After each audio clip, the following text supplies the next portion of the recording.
Right. మాజీ మంత్రి కాకాని గోవర్ధన్ రెడ్డిపై పోలీసులు లుకౌట్ నోటీసులు జారీ చేశారు. దేశం విడిచి వెళ్లకుండా నోటీసులు పంపారు. ఈ మేరకు ఎయిర్పోర్టులు, సీపోర్టులకు సమాచారం అందించారు పోలీసులు. 12 రోజులుగా కాకాని సహా 4 నిందితులు పరారీలోనే ఉన్నారు. కాకాని సహా మిగిలిన నిందితుల కోసం పోలీసులు గాలింపు చర్యలు చేపట్టారు. హైదరాబాద్, చెన్నై, బెంగళూరు ప్రాంతాల్లో వారి కోసం గాలిస్తున్నారు. అటు ఇప్పటికే కాకాని ముందస్తు బెయిల్ పిటిషన్ను హైకోర్టు తిరస్కరించింది.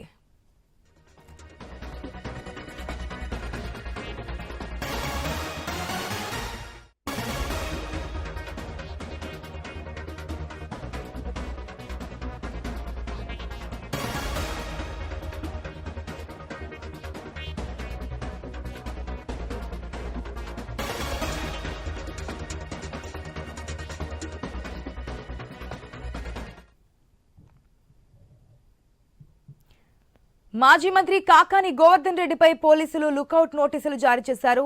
దేశం విడిచి వెళ్లకుండా నోటీసులు అయితే పంపించారు. పూర్తి అప్డేట్స్ మా ప్రతినిధి వర్మ ద్వారా తెలుసుకుందాం.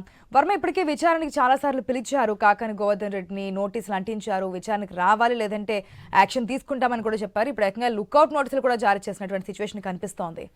డీటెయిల్స్ ఏ విధంగా ఉన్నాయి? ఆశా, మాజీ మంత్రి, వైసీపీ సీనియర్ నేత కాకాని గోవర్ధన్ రెడ్డిపై పోలీసులు గాలింపు చర్యలు అయితే కొనసాగుతున్నాయి.